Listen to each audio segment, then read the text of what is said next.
que faz. Muito boa tarde, nós estamos aqui diretamente da Rádio Geek São Paulo, no 4 de novembro de 2019. Muito bem-vinda, Lília Porto, minha amiga querida, diretamente lá de terras mais quentes, né? Ela ficou assim o dia inteiro, a gente passou o dia junto. Mas aqui o tempo é tão ameno. Eu falei, não, aqui o tempo é tão São Paulo. O tempo tá tão agradável, não, o tempo é assim sempre. Lili, é uma honra ter você aqui. O programa, como você sabe, você conhece já o nosso trabalho. Eu acho que o futuro das coisas, que é a plataforma, o portal, enfim, todo esse ecossistema de educação que você é fundadora, conversa muito com voz. A gente brinca que vocês são o irmão mais velho. A gente olha pra vocês e fala, cara, era isso que a gente queria fazer. E a gente acaba trocando um monte de coisa. Acaba se complementando. Totalmente. Total. Então, ter você aqui pra gente poder bater esse papo dentro de um programa que fala de tecnomagia, combate efeito Black Mirror. A gente entende que tecnologia vai ajudar uma pancada de coisa na raça humana. Eu tô falando com alguém que pensa semelhante, entendeu? E a gente falando, e você falando em tecnomagia, hoje lá na minha fala, Sim? no Projeto Estufa, a gente fala que essa coisa de futuro é uma inquietação que existe desde sempre, né? Dos ancestrais, Exato. dos povos antigos. E realmente passava pela adivinhação, pela magia, né? Então, essa sensação de você tocar o invisível, né? Para você entender o que vem a seguir e reorganizar a sua vida, essa é uma coisa que existe desde sempre. Desde sempre. E eu brinco que tem uma frase que eu gosto muito do Arthur Clarke, que é o cara que fez 2001 Odisseia no Espaço, que ele fala assim, que toda tecnologia, quando madura, bem feita, ela não se distingue da magia. Por quê? Porque ela geralmente gera um certo encantamento que você não explica. Mágica. A coisa acontece mais rápido do que estava acontecendo até então. E muita coisa é resolvida, sabe? Meio que bip-bop-boom. Eu gosto muito desse lugar. Sim. Mas, assim, eu te conheço, muitas pessoas não te conhecem. Então, antes de começar literalmente a conversar sobre o tema do programa, que é o futuro das coisas, que é o mesmo nome da sua plataforma, do site, de tudo que vocês fazem ali, e das provocações que eu venho fazendo, que é as coisas do futuro. E desse lugar, antes de a gente começar a pensar nos temas do programa hoje, eu queria que você se apresentasse. Como é que nasce você nesse ecossistema todo? A gente tem que te conhecer. Bom, ai meu Deus. Vamos lá. Bom, sou economista, né? Sempre gostei de tecnologia, de inovação.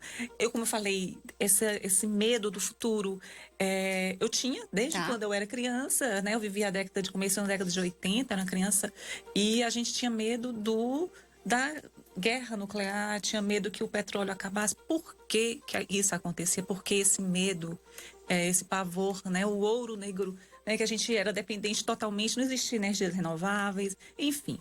Sou economista, tenho um olhar muito sensível em relação às desigualdades sociais, à educação, à saúde, assim, o objetivo, assim, não é nem propósito, assim, gostaria de deixar um legado que era contribuir um pouco para trazer o que está acontecendo lá na frente, um pouquinho mais lá na frente. Não precisa ser um futuro daqui a 5 anos, 10 anos, mas é um futuro que já está acontecendo lá na Índia, na China, com 2 meses de avançado, que a gente traz para cá para mudar o que está acontecendo. Então é esse o espírito que a gente busca passar lá no futuro das coisas, é inspirar as pessoas para que mudem nessa realidade ainda tão difícil, né, para a maioria das pessoas. Porque ele não chega para todo mundo junto nesse futuro, né? Não chega. E foi assim que nasceu? Me conta um pouco da Gênesis. A gente conversou, acho que rapidamente, eu nem me recordo toda a Gênesis. Foi quando e como? Quando a gente foi apresentada por uma pessoa, por uma amiga, e a gente conversou e tudo, e assim, foi eu gostei demais de você, a gente se complementou, porque assim, você traz também um lado que é um lado muito humano, né? De muito assim, de outro olhar, de um olhar mais sensível, de resgate do passado, do ancestral. E a gente, às vezes, peca um pouquinho, porque a gente fica tão focado no futuro, mas é interessantíssima essa inteligência que a gente precisa ter, temporal, porque a gente lá, e assim, a gente conversa demais sobre isso, é que o futuro, a gente não olha daqui do presente para o futuro, a gente busca estar no futuro e olhar para esse presente, sabendo que o futuro pode sim influenciar o presente. É complicado, porque a gente pensa que é o presente que influenciou o futuro. Mas aí tem outras dinâmicas aí de mecânica quântica e tudo mais. Mas, enfim, é aquela coisa, a gente traça cenários, a gente faz estudos para saber como é que estão as indústrias, como é que estão os mercados, como é que os empresários, os empreendedores podem se posicionar para mudar algo dessa realidade. E assim, por mais que tracem cenários, por mais que hajam perspectivas, né, de futuros desdobramentos, a gente sabe que possíveis futuros podem acontecer de forma muito repentina, que a gente nem imaginava. Nem imagina. Mas a gente também precisa entender que a gente pode sim mudar esse futuro. Mesmo que ele já esteja mapeado. Você trouxe duas coisas hoje de manhã. Você falou sobre não ser futurista, mas ser presentista. Sim. E a gente escutou também Gustavo Nogueira, da Taurus CX, que faz um trabalho muito legal de futuro, tempo.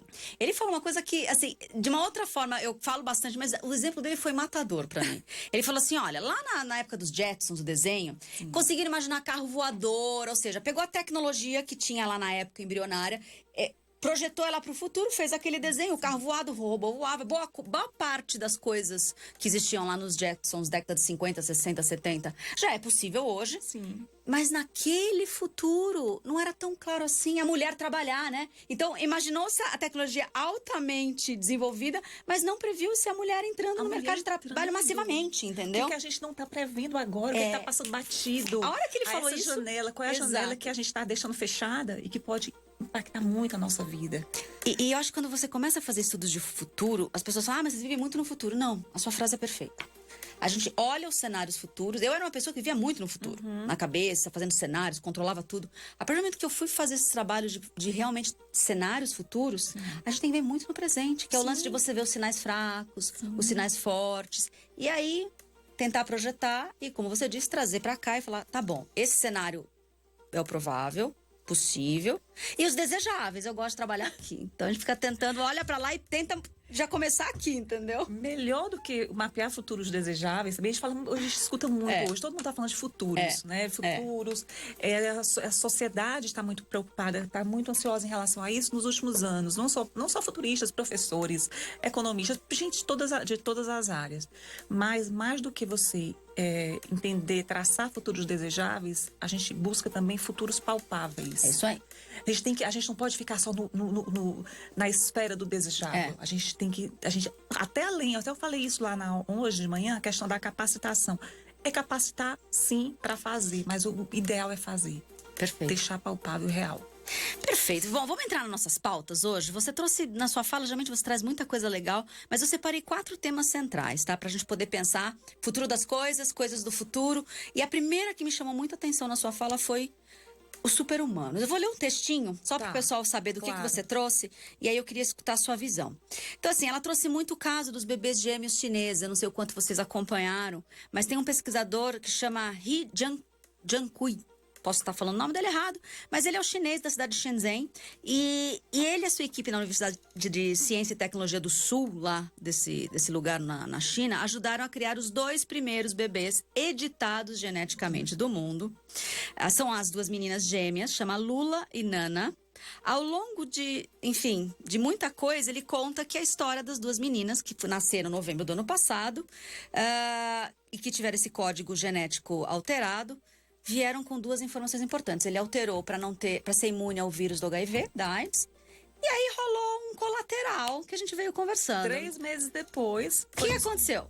Descobriram que elas tinham uma capacidade de aprendizado, de intelecto mais avançado do que nós, seres humanos. Do que nós, normais. A média dos humanos, não os editados. Não editados pela técnica CRISPR. Isso significa o quê? Que os super-humanos hoje já estão entre a gente. E que daqui a gente pode pensar o seguinte, elas vão completar 1 ano de idade em novembro. Então, se a gente pensar que daqui a 17 anos, essas gêmeas vão estar na universidade. Então, elas vão estar lado a lado com pessoas não editadas. O que vai acontecer a partir daí? Que outros desdobramentos foi descoberto 3 meses depois que elas tinham uma capacidade que vai dar muita vantagem para elas competitivamente, claro, porque elas são mais avançadas, intelectualmente serão mais, mas que outros desdobramentos vão acontecer que a gente não sabe. E outra coisa, qual é qual vai ser a dinâmica de relacionamento estar lado a lado de pessoas que foram editadas geneticamente e pessoas que não foram. Vai ter uma certa cooperação aí, delas tentarem ajudar aquelas pessoas que estão mais para trás, ou vai ter uma disputa? Então, assim, é uma incógnita. Agora, a gente pode melhorar isso, a gente pode contribuir para que esse futuro seja o melhor possível. Exatamente. Que convivam em harmonia, que cooperem entre si. Exatamente. Aí a polêmica fica maior porque, embora ele tenha falado que foi um efeito colateral, eu ainda adoraria escutar dos geneticistas como é que você mexe no sistema imunológico, e aí o colateral é o seu sistema cognitivo. É uma história meio distante, assim, eu sou totalmente leiga. Adoraria, se alguém quiser mandar pra gente aqui, adoraria saber essa correlação, mas a gente lê as coisas e ninguém explica direito como é que foi a correlação do tipo, imunologicamente elas são imunes ao vírus do HIV, que aterrorizou a gente por tantas décadas, e aí, sem querer, elas são mais inteligentes. Eu ouso dizer que o chinesinho mexeu nas duas coisas, mas é uma opinião minha, eu só tô especulando, tá? Talvez. Eu não tinha pensado nisso, mas ele pode ter realmente mexido. No mínimo, assim, é de se perguntar. Vou adorar aprender um pouco mais, com certeza. Sumiu, né? Ele, assim, ele desapareceu. Deve estar, né? Mas sabe que isso é uma preocupação? Na época, eu tava fazendo o meu congelamento de óvulos. E eu tava na frente de um geneticista. Eu tinha que perguntar pro o Dr. Luiz, que me atendeu. E ele falou, Lígia, essa coisa de edição genética, a gente tem que tomar cuidado. Porque assim, o corpo inteiro, todas as suas células são você.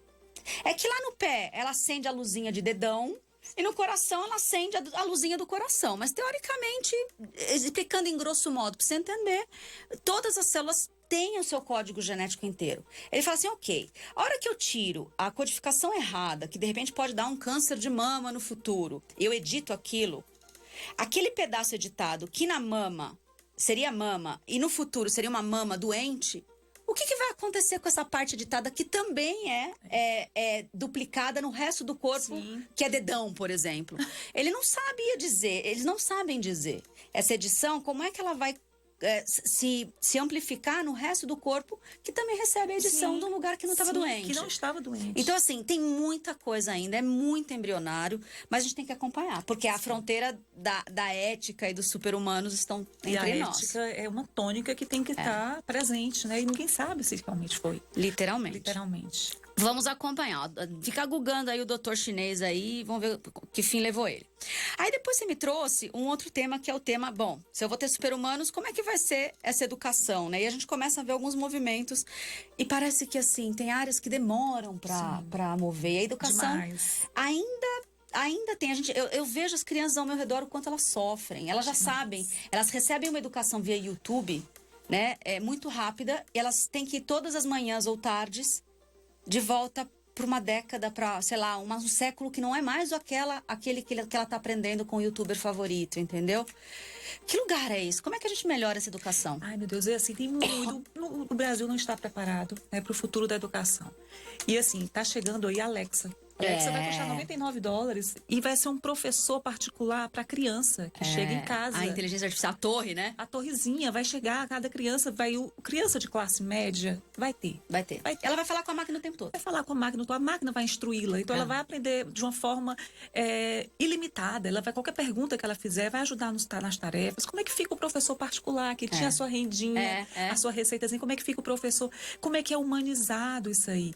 Mas ao mesmo tempo, a gente tem que pensar o seguinte, está acontecendo alguns movimentos lá fora, algumas alternativas, tem Minerva, tem Harvard que está aí, que colocou agora os currículos como se fosse um organismo vivo, ou seja, se eu faço, por exemplo, eu sou formada em economia, então eu poderia escolher arquitetura ou estilismo, dependendo da trilha que eu quero seguir. Então não existe mais aquela linearidade. As pessoas, os alunos lá vão construir seus currículos, né? Vão construir suas trilhas de acordo com os interesses dela. Vai se tornar uma coisa mais fluida.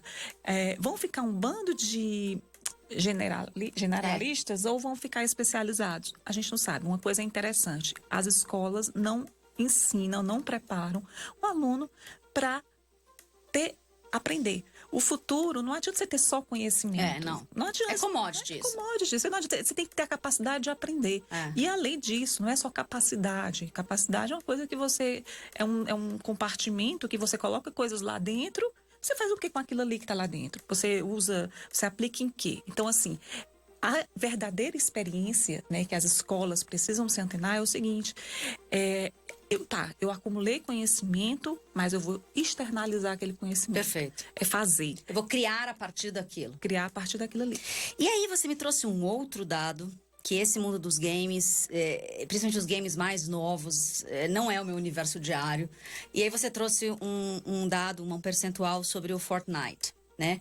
Que hoje ele ocupa 25% do tempo dos jovens. Sim, o maior concorrente hoje da Netflix é o Fortnite. Maravilhoso. E é incrível, assim, ele rouba o tempo de estudo das crianças, mas, ao mesmo tempo, o que acontece? Ele está ensinando outras habilidades para as crianças. Tem desafios lá que você só consegue solucionar se for de forma cooperativa. Então, se por um lado o aluno chega em casa e não faz a tarefa, ou posterga a tarefa para fazer no final do dia porque quer ficar mergulhado no Fortnite, ao mesmo tempo ele está desenvolvendo habilidades que vão ser importantíssimas para o futuro. Principalmente se a tarefa for daquela de memorizar, de repetir ainda. Num mundo onde até o pé da mesa vai falar com ele, vai entregar informação, tipo fato, fotos. Os professores da educação que já migrou para uma coisa mais crítica, mais criativa, não é para vocês que eu tô falando. Mas tem muitos ainda que não migraram. Sim. E aí ele vai competir. É melhor ele ficar no Fortnite, né? Ele tá vendo colaboração, pensamento rápido, trabalhar em equipe. E o Fortnite é um evento presente que pode impactar o futuro. Então, o que ele pode impactar as universidades? O que ele pode impactar os colégios? Vão ficar contra? Os educadores vão ficar contra esse game? Os pais? Como é que eles se adaptam? Como é que eles hackeiam isso aí para outras formas de aprender? E é uma linguagem tão antiga, porque eu fico imaginando assim, se é uma linguagem... Eu tenho 40 anos, eu tô no meio da tecnologia, mas os games não são. Eu não sou uma pessoa que eu gamifico as coisas. Eu tenho uma certa... Não é da minha natureza, não entendeu? É da nossa geração. É geracional e não é da minha natureza. Sim. Então, assim, e eu tenho uma sobrinha de 14, eu sei que eles estão nessa história toda.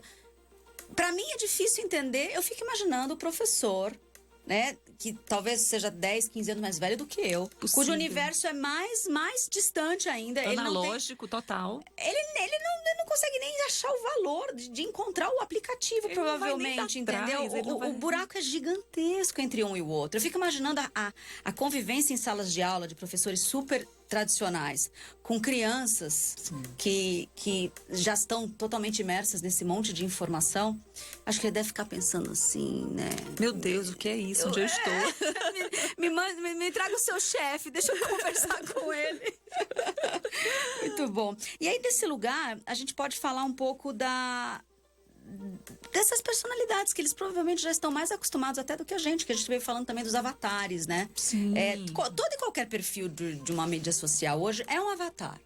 Imagina quando ele ganha vida em realidades imersivas, que você vai poder ver seu bonequinho, as melhores versões vai ter você em 3D lá, uma versão muito próxima do que você é em movimento real, assinatura de voz semelhante.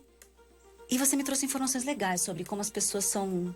A gente acha que elas são mais falsas atrás do avatar. E você falou que, de repente, nem todo mundo... Não, tem estudos já que estão comprovando o seguinte, que quando você se incorpora num avatar, né, você está ali atrás de um avatar, você tende a ser muito mais verdadeiro e espontâneo em relação ao que você é verdadeiramente. Né? Você solta a sua violência, você vê as violências né, de bate-boca nas mídias sociais. Você é um avatar, você é um perfil. Mas, ao mesmo tempo, Black Mirror trouxe esse último episódio dessa última temporada. É a história de dois amigos, homens, que se apaixonam jogando um game. Eles ficam muito atordoados, muito inquietos quando eles retornam. Puxa, eu sou heterossexual, como é que eu beijei você, como é que eu tô tão apaixonado por você? E aí isso é um sinal e um desdobramento muito interessante é o seguinte: isso pode mudar completamente a forma que as aulas na graduação de psiquiatria e psicologia são dadas. Os psiquiatras e psicólogos, eles são educados na graduação para interagir com gente, de carne e osso, com o presencial. E se agora eles não precisarem mais interagir? Se eles ficarem agora interagindo com os avatares, será que a terapia vai ser mais valiosa, mais rica? Né? Então, assim, é uma coisa... Sim. E a gente vem já vendo alguns benefícios, né? Eu brinco que tinha uma lenda urbana, que era aquela lenda assim: eu conheço um psicólogo, um psiquiatra que usa realidade imersiva para curar não sei o quê. E aí eu tive o prazer no Hacktown do ano passado, de conhecer o professor Nabuco, Cristiano Nabuco, que é um psiquiatra, ele tem um projeto chamado Perseu, dentro da USP. E ele cura, efetivamente existe, é real, lá no laboratório dele, no consultório dele, ele cura 4 fobias com realidade imersiva, que é medo de altura, medo de avião, de voar, medo de cobra e acho que medo de aranha. Né? São 4 situações, porque ele fala que para curar um medo, você tem que acessar o gatilho. Para acessar o gatilho, você tem que colocar a pessoa na situação de medo, de perigo, que ela se sente acuada. Ou seja, a pessoa que tem pavor de voar, você vai ter que enfiar ela dentro do avião. É muito difícil um negócio desse. A hora que ele coloca, a pessoa entra na sala dele, tem algumas dimensões ali que ela já percebe que pode ser. Mas é seguro. A hora que ela tá dentro do avião, ele consegue levar a pessoa pro gatilho e daí tirar a fobia. É incrível isso. Incrível. Pra mim é por onde todas essas tecnologias vão ser ressignificadas. As tecnologias vão se ressignificar. E aquele exemplo de pessoas, pacientes que estão lá no Japão, que têm atrofia, estão com ela, estão comandando robôs nas lanchonetes, nos restaurantes. Ou seja, estão gerando renda para essas pessoas que estão debilitadas, né? Estão até hospitalizadas, gerando renda para elas ou para a família delas. Ou seja, a tecnologia tem um lado bom também, né? A gente busca ter esse olhar muito empático em relação à tecnologia, não como uma ameaça, mas assim, como uma oportunidade do ser humano se exponencializar, né, se amplificar e tudo mais.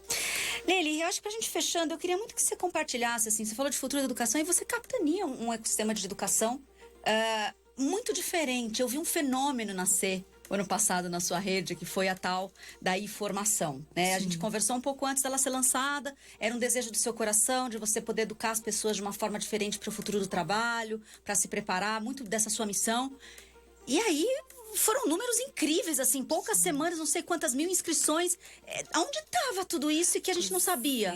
Eu já vinha estudando isso, Li, já há algum tempo, né? Sobre todas as forças, as tendências e a demanda, assim, a preocupação das pessoas, porque a gente interage com muita gente.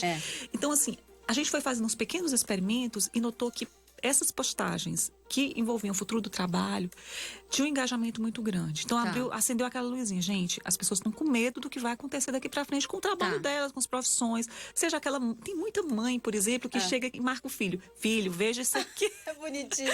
Tão bonitinho. A mãe preocupada no perfil do Insta de você é sempre educacional, aos domingos, né, principalmente.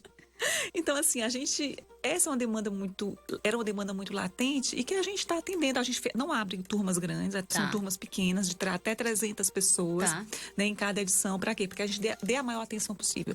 E uma coisa que a gente está buscando avançar é o seguinte: a gente não dá aulas gravadas e a pessoa vai lá e assiste. É o quê? A gente faz webinários ao vivo para interagir. E a gente vai ter também os fóruns de discussão dinâmicos, avançados. Ou seja, não é aquele fórum que a pessoa deixa o textinho lá, faz um comentário lá em texto e pronto. Não, a gente vai trazer isso para uma discussão e a gente está trazendo as ferramentas mais avançadas de sistemas complexos adaptativos aí, que é uma coisa mais avançada que eu tô assim, pegando gente que é mais especializada, mas a ideia é o quê?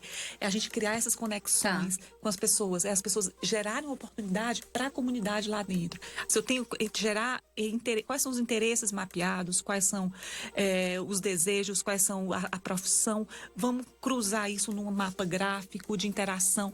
Enfim, é uma coisa... Porque, assim, a educação online, a gente está vendo coisa da aprendizagem. Não é só você jogar conteúdo. Não é jogar conhecimento. É você oportunizar isso para as pessoas. Maravilhoso. E, assim, eu tive a oportunidade de dar uma das aulas lá. Sim, vai dar agora também. Vai ser maravilhoso. E aí, desse lugar, eu percebo quantas pessoas interagem comigo muito tempo depois. Hoje, né, a gente consegue ver as pessoas falando: poxa, foi incrível, aprendi. Dia dos professores me parabenizaram. A aula foi maravilhosa. você foi minha professora lá no Futuro das Coisas. E a gente fica com tanto medo de achar que é uma coisa ou a outra. E assim, se não fosse uma plataforma dessa, eu não chegaria a todas essas pessoas, porque e de sala em sala de aula a gente não consegue. O alcance do digital não tem comparação. Não tem. Quando você fala uma turma pequena de 300, vai botar uma turma pequena de 300 numa faculdade, você tá no auditório e não cabe todo mundo, entendeu? Verdade.